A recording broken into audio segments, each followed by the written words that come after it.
খামেনিকে কেন্দ্র করে ইরানে হামলার ছক যুক্তরাষ্ট্রের। হত্যার শিকার হলে নেতৃত্ব দেবেন জাতীয় নিরাপত্তা প্রধান। অভিযানে মার্কিনীদের হতাহতের ঝুঁকি নিয়ে সতর্কতা। রাশিয়া ইউক্রেন যুদ্ধের 4 বছর, কিয়েভ সহ বিভিন্ন স্থানে শতাধিক রুশ ড্রোন হামলায় নিহত 4। লক্ষ্যে পৌঁছাতে ব্যর্থ পুতিন, দাবি জেলেনস্কির। এবং যুক্তরাষ্ট্রের শক্তিশালী তুষারঝড়ে স্থবির জনজীবন, বরফে যান চলাচল ব্যাহত, 5,000-এর বেশি ফ্লাইট বাতিল, বন্ধ শিক্ষা প্রতিষ্ঠান, জরুরি অবস্থা জারি। এবং মেক্সিকোর মাদক সম্রাট এল মেনচো নিহতের পর দেশ জুড়ে সহিংসতা, মৃতের সংখ্যা বেড়ে 73। হামলায় নিরাপত্তা বাহিনীর ব্যাপক ক্ষয়ক্ষতি। আইএসের সঙ্গে সংশ্লিষ্ট তুর্কি নাগরিকদের ইরাক থেকে সরিয়ে নিতে রাজি আঙ্কারা। অন্য দেশের সঙ্গেও চলছে আলোচনা, জানালো বাগদাদ। সিরিয়া ছাড়ছে মার্কিন বাহিনী। ইন্দো প্যাসিফিক অঞ্চলে চীনা প্রভাব ঠেকাতে কোবরা গোল্ড মহড়া শুরু। অংশ নিচ্ছে যুক্তরাষ্ট্র সহ 30 দেশের 8,000-এর বেশি সেনা। গুরুত্ব পাবে প্রশিক্ষণ কৌশল। হামাস অস্ত্র না ছাড়লে পুরো গাজা দখলের হুঁশিয়ার ইসরায়েলের। জাতিসংঘের মানবাধিকার কাউন্সিলে না ফেরার ঘোষণা তেল আবিবের। 5 ফিলিস্তিনি মিডিয়া নিষিদ্ধ। ইরানের বিরুদ্ধে বড় ধরনের সামরিক অভিযান হলে মার্কিন ও মিত্রদের হতাহতের ঝুঁকি বাড়বে বলে ট্রাম্পকে সতর্ক করেছে পেন্টাগন। যদিও এমন ঝুঁকি উড়িয়ে দিয়েছেন মার্কিন প্রেসিডেন্ট ডোনাল্ড ট্রাম্প। এদিকে মধ্যপ্রাচ্যে যুক্তরাষ্ট্রের বড় সামরিক প্রস্তুতি নিয়ে অবসরপ্রাপ্ত অ্যাডমিরাল স্টেভরিডিস বলেছেন, এর কেন্দ্রবিন্দুতে আছেন আয়াতুল্লাহ আলী খামেনি। ইরানের সামনে যুদ্ধের দামামা বাজাচ্ছে যুক্তরাষ্ট্র। এর মধ্যেই হোয়াইট হাউসে এক বৈঠকে প্রেসিডেন্ট ডোনাল্ড ট্রাম্পকে সতর্ক করেছেন জয়েন্ট চিফ অব স্টাফের চেয়ারম্যান। তার আশঙ্কা, ইরানের বিরুদ্ধে বড় ধরনের সামরিক অভিযান হলে মার্কিন ও মিত্রদের হতাহতের ঝুঁকি বাড়বে। এমনকি ক্ষেপণাস্ত্র প্রতিরক্ষা ভান্ডার দ্রুত ফুরিয়ে যেতে পারে বলেও সতর্ক করেন তিনি। এদিকে মধ্যপ্রাচ্যে যুক্তরাষ্ট্রের বড় সামরিক প্রস্তুতিকে দান্তের ইনফার্নোর সঙ্গে তুলনা করে অবসরপ্রাপ্ত অ্যাডমিরাল জেমস জি স্ট্যাভরিডিস বলেছেন, এর কেন্দ্রবিন্দুতে আছেন Ayatollah Ali Khamenei. President Donald Trump 10 দিনের মধ্যে কূটনৈতিক না সামরিক পদক্ষেপ নেবেন সে সিদ্ধান্ত জানাতে পারেন। কূটনীতি ব্যর্থ হলে ইরানের পারমাণবিক ও সামরিক স্থাপনায় হামলার কথাও ভাবা হচ্ছে। নিউ ইয়র্ক টাইমসের প্রতিবেদন অনুযায়ী হামলা বা গুপ্ত হত্যায় যদি আয়াতুল্লাহ আলী খামেনি অক্ষম বা নিহত হন, তাহলে ইরানের নেতৃত্ব দেওয়ার জন্য জাতীয় নিরাপত্তা প্রধান আলী লারিজানিকে কেন্দ্রে রেখে বহুস্তর উত্তরাধিকার পরিকল্পনা তৈরি করা হয়েছে। প্রতিবেদনে বলা হয়, খামেনি 4 ধাপের বিকল্প তালিকা নির্ধারণ করেছেন এবং শীর্ষ কর্মকর্তাদেরও নিজ নিজ উত্তরসূরি ঠিক করতে বলেছেন, যাতে শাসন ব্যবস্থা টিকে থাকে। একই সময় যুক্তরাষ্ট্রে এক জরিপে দেখা গেছে মাত্র 21% মার্কিন ইরানে হামলার পক্ষে, বাকি 49% এর বিপক্ষে। এমনকি তেহরানের হুঁশিয়ারিও স্পষ্ট, যে কোনো মার্কিন হামলাকে আগ্রাসন হিসেবে দেখা হবে এবং এর জবাব তীব্র ও কঠোর হবে। জেনেভায় বৃহস্পতিবার আবারও বসছে যুক্তরাষ্ট্র ইরান পরোক্ষ পারমাণবিক আলোচনা। ইরানের প্রেসিডেন্ট মাসুদ পেজেশকিয়ান বলেছেন, আগের বৈঠক থেকে উৎসাহমূলক ইঙ্গিত মিলেছে। পররাষ্ট্রমন্ত্রী আব্বাস আরাকচি জোর দিয়ে বলেন, পারমাণবিক কর্মসূচি দেশের গর্ব ও মর্যাদা। এনপিটি চুক্তির আওতায় শান্তিপূর্ণ সমৃদ্ধির অধিকার আছে তেহরানের। রাশিয়া ইউক্রেন যুদ্ধের 4র্থ বার্ষিকীর রাতে কিয়েভ সহ বিভিন্ন স্থানে হামলা চালিয়েছে রুশ বাহিনী। ওডেসা, জাপোরিজিয়া, লভিভ, কিয়েভে অন্তত 4 জনের প্রাণ গেছে। চলমান যুদ্ধে নিজের লক্ষ্যে পৌঁছাতে পুতিন ব্যর্থ হয়েছেন বলে দাবি করেছেন ইউক্রেনের প্রেসিডেন্ট ভলোদিমির জেলেনস্কি। ইউক্রেনের দক্ষিণাঞ্চলের ওডেসায় রুশ ড্রোন হামলায় নিহত হন কয়েকজন। গভর্নর ওলে কিপার জানান, শিল্প ও জ্বালানি অবকাঠামোতে আঘাত হানে ড্রোন। ক্ষতিগ্রস্ত হয় গুদাম, প্রশাসনিক ভবন ও যানবাহন। জাপোরিজিয়ায় 750টির বেশি হামলার মধ্যে প্রাণ যায় আরো কয়েকজনের। খার্কিভ ও কিয়েভেও ক্ষেপণাস্ত্র ও ড্রোনে হতাহত ও বিদ্যুৎ বিভ্রাটের খবর মিলেছে। ইউক্রেন দাবি করেছে রাতভর শতাধিক রুশ ড্রোন ভূপাতিত করা হয়েছে। রাশিয়ার দাবি, তারা 1.5 শতাধিক ইউক্রেনীয় ড্রোন প্রতিহত করেছে। ইউক্রেনের প্রেসিডেন্ট ভলোদিমির জেলেনস্কি বলেছেন, জ্বালানি খাতের পাশাপাশি আবাসিক ভবন ও রেললাইনও লক্ষ্যবস্তুতে পরিণত হচ্ছে। এদিকে ব্রাসেলসে ইউরোপীয় ইউনিয়নের পররাষ্ট্রমন্ত্রীদের বৈঠকে কিয়েভের জন্য 90 বিলিয়ন ইউরোর ঋণ ও রাশিয়ার বিরুদ্ধে 20তম নিষেধাজ্ঞা প্যাকেজ নিয়ে আলোচনা চলছে। তবে হাঙ্গেরি জানায়, দ্রুজবা পাইপলাইনে রুশ তেল সরবরাহ পুনরায় চালু না হলে তারা ঋণ আটকে দেবে। জার্মানি, পোল্যান্ড ও এস্তোনিয়া হাঙ্গেরির অবস্থানকে প্রশ্নবিদ্ধ করেছে। এর মধ্যেই কাতার ভিত্তিক সংবাদ মাধ্যম আল জাজিরাকে দেয়া এক সাক্ষাৎকারে ইউক্রেনের সাবেক পররাষ্ট্রমন্ত্রী দিমিত্র কুলেবা বলেন, পুতিনের কৌশল ইউক্রেন আগে ভেঙে পড়বে, তবে তার দাবি তারা ক্লান্ত হলেও এখনো ভেঙে পড়েননি। কুলেবা মনে করেন, যুদ্ধবিরতি হলেও দীর্ঘমেয়াদী সামরিক সহায়তা ও ইউরোপীয় ইউনিয়নের সদস্যপদই হবে ইউক্রেনের কৌশলগত বিজয়। খাদ্য ও জরুরি সরবরাহ প্রবেশে ইসরায়েলি বাধায় পবিত্র রমজানে গাজায় নিত্যপণ্যের দাম আকাশছোঁয়া। ইফতার সামগ্রীর দাম বেড়েছে প্রায় দ্বিগুণ। 2 বছরেরও বেশি সময় ধরে উপত্যকায় চলছে ইসরায়েলি ধ্বংসযজ্ঞ। 2 বছরেরও বেশি সময় ধরে চলা যুদ্ধের মধ্যে রমজান পালন করছে গাজার মানুষ। হামাস ইসরায়েল যুদ্ধবিরতি সত্ত্বেও সীমান্ত দিয়ে খাদ্য ও জরুরি সরবরাহ প্রবেশে কড়াকড়ি বহাল রয়েছে। আগে যেখানে রমজান মানেই ছিল উৎসবের আমেজ, এখন সেখানে প্রতিদিনের সংগ্রাম শুধু এক টুকরো রুটি জোগাড় করা। আল জাজিরার প্রতিবেদনে বলা হয়েছে, যুদ্ধ শুরুর পর থেকে নিত্য প্রয়োজনীয় পণ্যের দাম আকাশছোঁয়া। মুরগির দাম কেজিতে 14 শেকেল থেকে বেড়ে 25 শেকেল হয়েছে, প্রায় 80% দাম বেড়েছে। ডিমের ট্রে 13 শেকেল থেকে 35 শেকেল, আর শসার দাম 3 শেকেল থেকে 12 শেকেল, যা 3 গুণের বেশি। সীমান্ত পুরোপুরি বন্ধ থাকার সময় কিছু ক্ষেত্রে দাম 700% পর্যন্ত বেড়েছে। একটি 6 সদস্যের পরিবারের জন্য সাধারণ ইফতারের খরচ এখন প্রায় 150 শেকেল, যা যুদ্ধের আগে ছিল 79 শেকেল। সেহরির সাধারণ খাবারেও খরচ বেড়ে দাঁড়িয়েছে 31.5 শেকেল। সব মিলিয়ে প্রতিদিনের খাবারের খরচ 181 শেকেলের বেশি, যা আগের তুলনায় প্রায় 90% বেশি। অথচ গাজায় মাথাপিছু বার্ষিক আয় নেমে এসেছে মাত্র $161। বেকারত্ব 95% ছাড়িয়েছে। অর্থনৈতিক গবেষকরা বলছেন, অবরোধ ও সীমিত ট্রাক প্রবেশই মূল্যস্ফীতির বড় কারণ। মানবিক সহায়তা চুক্তি অনুযায়ী দিনে 600 ট্রাক ঢোকার কথা থাকলেও বাস্তবে ঢুকছে 200 থেকে 250টি। পাশাপাশি মাত্র কয়েকজন ব্যবসায়ীর হাতে আমদানির অনুমতি থাকায় বাজারে প্রতিযোগিতা নেই, ফলে কৃত্রিমভাবে উচ্চ দামে বিক্রি হচ্ছে পণ্য। মেক্সিকোর শীর্ষ মাদক সম্রাট এল মেনচো নিহত হওয়ার পর দেশজুড়ে ভয়াবহ সহিংসতায় মৃতের সংখ্যা বেড়ে অন্তত 77 জনে দাঁড়িয়েছে। জালিস্কো সহ একাধিক প্রদেশে দলটির সদস্যদের হামলায় নিরাপত্তা বাহিনীর বড় ক্ষয়ক্ষতি হয়েছে। স্থানীয় সময় রোববার মেক্সিকোর বিশেষ বাহিনীর অভিযানে নিহত হন এল মেনচো, যার আসল নাম নেমেসিও ওয়েসগুয়েরা সার্ভান্তেস।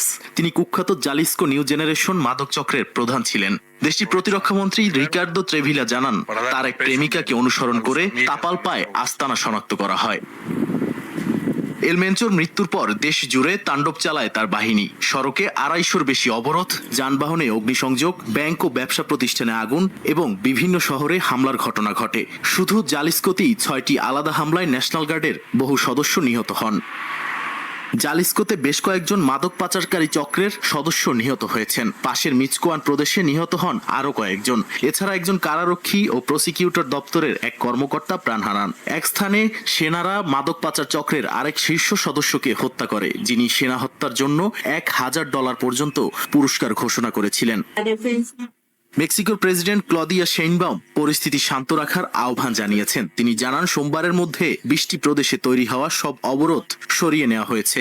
তবে সহিংসতায় আটকে পড়া পর্যটকরা এখনো নিজ নিজ দেশে ফেরার অপেক্ষায় রয়েছেন। হামাস অস্ত্র না ছাড়লে পুরো গাজা দখলের হুঁশিয়ারি দিয়েছেন ইসরায়েলি কট্টরপন্থী মন্ত্রী বেজালেল। একই সঙ্গে জাতিসংঘের মানবাধিকার কাউন্সিলে না ফেরার ঘোষণা দিয়েছে তেল আবিব। এর মধ্যে উপত্যকাটির দক্ষিণে যুদ্ধবিরতির লাইন অতিক্রম করায় এক ফিলিস্তিনিকে হত্যার দাবি করেছে আইডিএফ। দক্ষিণ গাজার খান ইউনিসে শত শত ফিলিস্তিনি এতিম শিশুদের নিয়ে ইফতারের আয়োজন করা হয়। তাঁবুর সারির মাঝে খেজুর, গরম খাবার ও মিষ্টান্নে রোজা ভাঙে শিশুরা। আয়োজকরা জানান, যুদ্ধ বিধ্বস্ত বাস্তবতা এটি সংহতির ছোট্ট শক্তিশালী একটি বার্তা। জর্ডানের সহায়তায় স্থানীয় ও আন্তর্জাতিক সংস্থাগুলো খাবার ও মানসিক সহায়তা দিয়ে যাচ্ছে।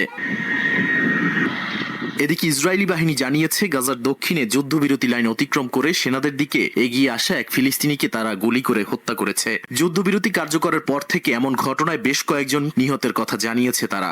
এছাড়া চিকিৎসার অনুমতি না পেয়ে গাজায় 2 বছরের এক শিশুর মৃত্যু হয়েছে। স্বাস্থ্য মন্ত্রণালয়ের দাবি, রাফা ক্রসিং বন্ধ থাকার পর থেকে চিকিৎসার অপেক্ষায় মারা গেছে 1000-এর বেশি রোগী। অন্যদিকে ইসরায়েলের কট্টরপন্থী অর্থমন্ত্রী বেজালেল স্মোত্রিচ হুঁশিয়ারি দিয়েছেন, হামাস নিরস্ত্র না হলে পুরো গাজা দখল করবে সেনাবাহিনী। একই দিনে জাতিসংঘ মানবাধিকার কাউন্সিলে না ফেরার ঘোষণা দিয়েছে তেল আবিব। আর জাতিসংঘ মহাসচিব আন্তোনিও গুতেরেস বলেন, দখলকৃত ভূখণ্ডে আন্তর্জাতিক আইন লঙ্ঘন শান্তির সম্ভাবনাকে হুমকিতে ফেলছে। পশ্চিম তীরের নাবলুসের কাছে আবু বকর আল সিদ্দিক মসজিদে ভাঙচুর ও অগ্নিসংযোগ চালিয়েছে দখলদার ইসরায়েলিরা। দেয়ালে রিভেন্স ও প্রাইস ট্যাগ লেখা গ্রাফিতিও পাওয়া গেছে। ইসরায়েলি বাহিনী তদন্তের কথা জানিয়েছে, তবে ফিলিস্তিনি কর্তৃপক্ষ একে বর্ণবাদী উস্কানির ফল বলে আখ্যা দিয়েছে।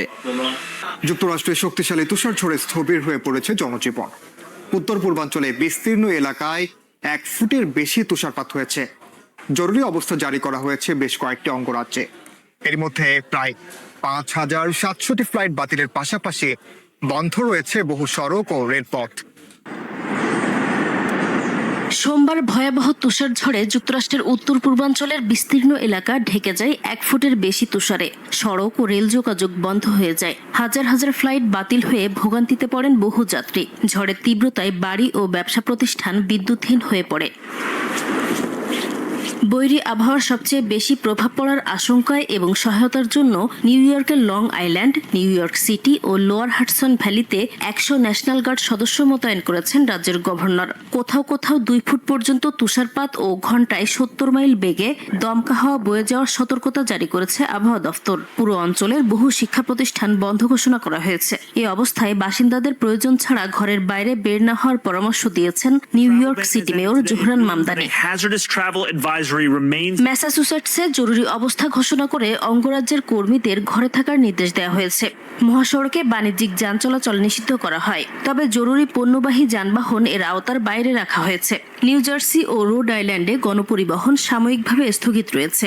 লং আইল্যান্ডেও ব্যাহত হচ্ছে স্বাভাবিক জীবনযাত্রা। সড়ক থেকে তুষার সরাতে নিরলসভাবে কাজ করে যাচ্ছেন জরুরি সেবা কর্মীরা। তুষারের তীব্রতায় ম্যানহাটনে অবস্থিত জাতিসংঘ সদর দফতরও সাময়িকভাবে বন্ধ রাখা হয়েছে। এদিকে বৈরী আবহাওয়ার মধ্যে নিউ ইয়র্ক সিটির সেন্ট্রাল পার্কে আনন্দ খুঁজে নিতে দেখা যায় অনেককে। তুষার জমে পুরো পার্ক সাদা বরফের চাদরে ঢেকে গেলেও থেমে থাকেনি মানুষের সমাগম। স্নোম্যান বানানো, স্নোবল নিয়ে খেলায় মেতে উঠতে দেখা যায় তাদের। তীব্র তুষারপাত উপেক্ষা করে কুকুর নিয়েও হাঁটতে আসেন কেউ কেউ। যুক্তরাষ্ট্রে ব্রিটেনের সাবেক রাষ্ট্রদূত ও লেবার পার্টির প্রভাবশালী নেতা পিটার ম্যান্ডেলসনকে অসদাচরণের অভিযোগে গ্রেফতার করা হয়েছে। এ নিয়ে অ্যাপস্টিন কেলেঙ্কারির বিতর্কের মাত্রা নতুন করে বেড়েছে। এরই মধ্যে রাজ পরিবার ও ব্রিটিশ রাজনীতিতেও চরম উত্তেজনা দেখা দিয়েছে। Very much indeed in hosting us this morning. Epstein কেলেঙ্কারিতে জড়িত থাকার অভিযোগে কিছুদিন আগে যুক্তরাষ্ট্রে নিযুক্ত ব্রিটিশ রাষ্ট্রদূত পিটার ম্যান্ডেলসনকে অপসারণ করা হয়। বলা হয় 2000-এর দশকের শুরুতে এপস্টেইনের কাছ থেকে প্রায় $75,000 তার অ্যাকাউন্টে গিয়েছিল। নথি প্রকাশের পর ম্যান্ডেলসনের বিরুদ্ধে নতুন করে তদন্ত শুরু হয়। এর মধ্যেই স্থানীয় সময় সোমবার লন্ডনের ক্যামডেন থেকে পুলিশ ম্যান্ডেলসনকে আটক করে। ব্রিটিশ সংবাদ মাধ্যম বিবিসির ভিডিওতে দেখা যায় পুলিশ তাকে হেফাজতে নেওয়ার সময় গাড়িতে তুলছে। অভিযোগে বলা হয়েছে তিনি সরকারি দপ্তরে অসদাচরণ করেছেন।